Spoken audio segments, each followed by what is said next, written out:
nice that I like that grabbing that zoom and him having trouble holding him in the zoom.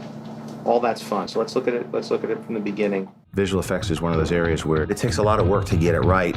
I let those guys off the leash and the ideas just poured forth. They're just a torrent of ideas coming at you with such enthusiasm. And they would say, dude, make sound effects. And then this happens, and I'm shooting and this explodes up. It was just great. And I would just be charmed by it. I mean, yes, we'll do it. And everybody would say, how are we gonna do that? I was like, then we'll figure it out. We're not gonna do all of it. From the first film, it's been very important to John and to us that we don't just make everything CG just to make it CG. As good as we are in the computer graphics world, you always look at a practical reference so you can either match it or augmentate it. Dan Sudik threw real race cars around. We had real fire, real explosions. So all these decisions are being made. It's a process that takes you even through post. Everything is a rush. It doesn't matter how many months you give us, we're always sort of trying to beat the clock. A lot of ideas that would work great in 2D animated environment. As you go to 3D and previs, the ideas that seem right stick and the ones fall away that don't. And then you start to see that there's certain adjustments that have to be made, but the spark and the core and the inspired ideas, try to really nurture that and preserve that. And I will continue to as we go through post-production. We're up against it schedule-wise. We've given ourselves less time on this film than we did last time. It's a much more ambitious project. And this was part of the fear that I had when we had started so late. Less than 2 years to do this, to come up with the story, set it up, prep it, film it, cut it, and do all the finishing touches. It's no excuse. We're gonna have to do a great film, but it does put everybody under a tremendous amount of stress. It was ambitious to begin with, and now we got to knock it into overdrive. So there's gonna be a lot of people not sleeping. Hundreds of people not sleeping.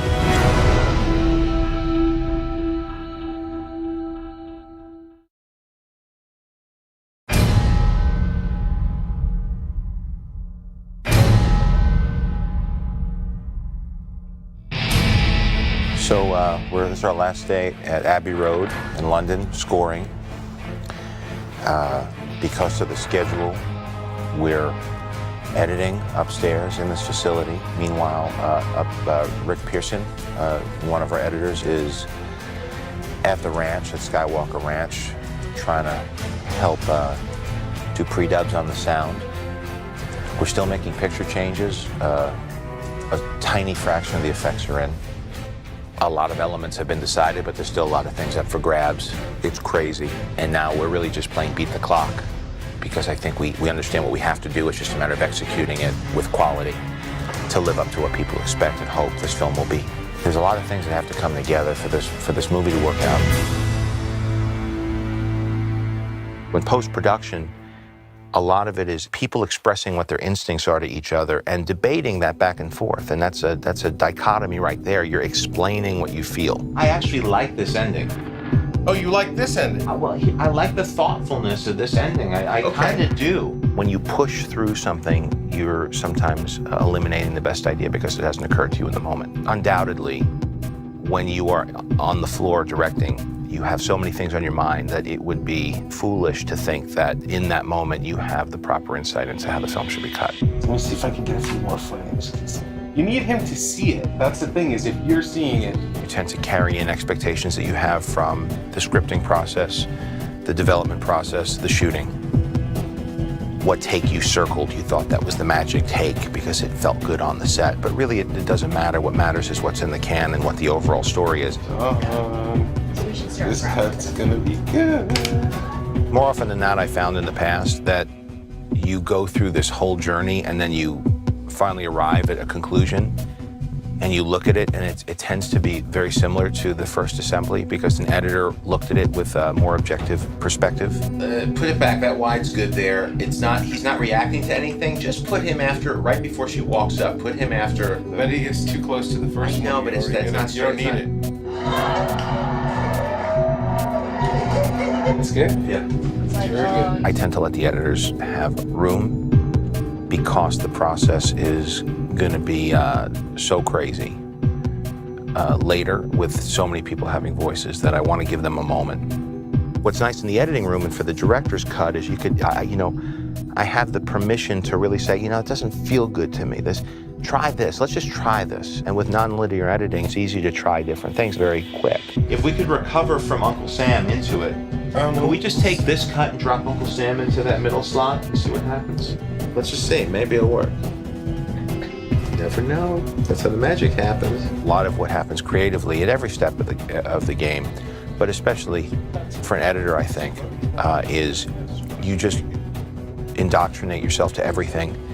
And it's not like you consciously make decisions. I think that things occur to you. You feel it. It's instinct. It's what you feel in your gut is right. I agree with you, but I'm wondering if you actually do it hammer first, then he just quickly goes Russia, Iran, and then we're out. Instead of making a big to-do, The expression is the last rewrite takes place in the editing room. And that's really the most important one. And it's the part of the process I like the most. Yeah, so That's great. That's it. Sometimes you could eliminate like a 3-minute scene that's just tearing the movie down and just making the whole act hammock. You get into these discussions where it's like, well, we got to cut the scene. Well, you can't cut it because how else are you going to find out that this happened? And then sometimes Jarvis could help supply that. Anton Vanko was a Soviet physicist who defected to the United States in 1963. The Jarvis dialogue was always a very useful tool to help solve plot problems. There was a very long, protracted sequence of us figuring out that he's dying and that the heart has to be, and then we had added late in the game the idea that he has to swap an ingot out into the thing. Do you like that, Maddie? The idea of coming out, grabbing things, walking around through the thing, calling out my soldier, putting it in. Things would change on the set and change in the editing room. It was great to have Jarvis express what we obliquely said, but people wouldn't understand, certainly when he's putting his heart in at the beginning.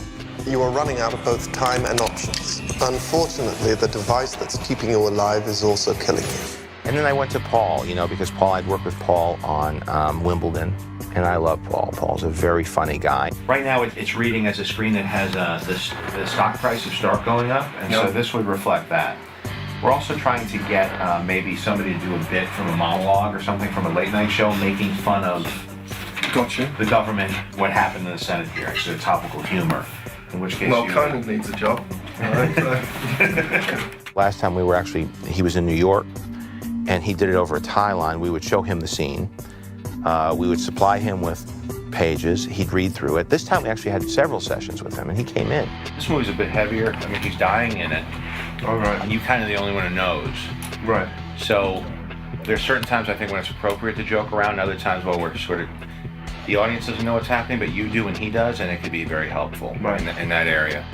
He helps us with the wording, and his British accent sounds better. This is the one that's not going to be the movie, but let's give it a shot. Welcome home, sir. Congratulations on the opening ceremonies. They were such a success, as was your Senate hearing. Paul and Robert have never performed together. It's always been me on one end and me on the other end. So I'm sort of in between. And then you take me out, and then they come together well. Sir, I recommend you change out and you pull the thing, you open the thing up. I have run simulations on every known element. I am sorry, sir. This is not a suitable replacement for Palladium. And it's amazing how much personality we could bring to it. And it's justified because Tony Stark would program that. He's creating his friends, and it's about a person who's very isolated, and the only people close to him are the creatures he created. Jarvis, could you kindly vacuum form a digital wireframe? I need a manipulatable projection at your earliest convenience. The music in this film, we were a little bit more ambitious this time with what we were trying to do. This is why you come here, to get that. Ringo drank out of this one. It was nice to come to London. Abbey Road was a really great place to come to. A sense of history, not just with the Beatles, but with film, with Star Wars and with Lord of the Rings. It's a great, great place to work. Being that this score is sort of a bigger in scope score than the first one, we wanted to obviously go and record at Abbey Road and do it sort of the right way with a big orchestra.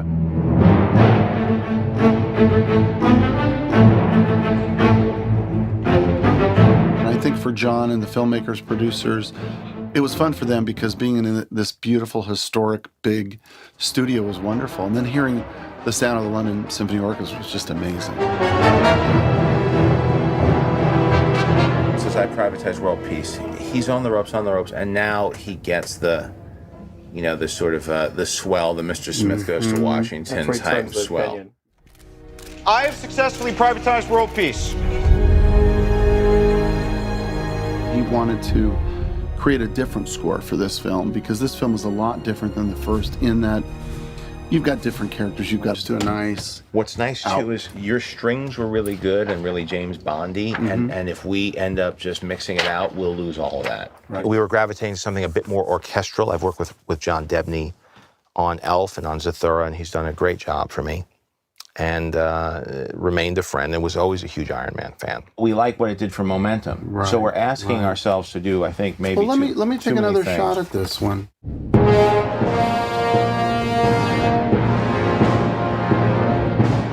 I believe it was Kevin had an idea to come up with this Howard Stark Expo song. Everything is achievable through technology. Better living, robust health, and for the first time in human history, the possibility of world peace. I thought it was a terrific idea. And so who better than to hire Dick Sherman? I mean, he did the score of the first movie I ever saw, Chitty Chitty Bang Bang. That was the first movie my dad took me to. And I remember it. I remember that. And it must have made an impression because I'm making movies.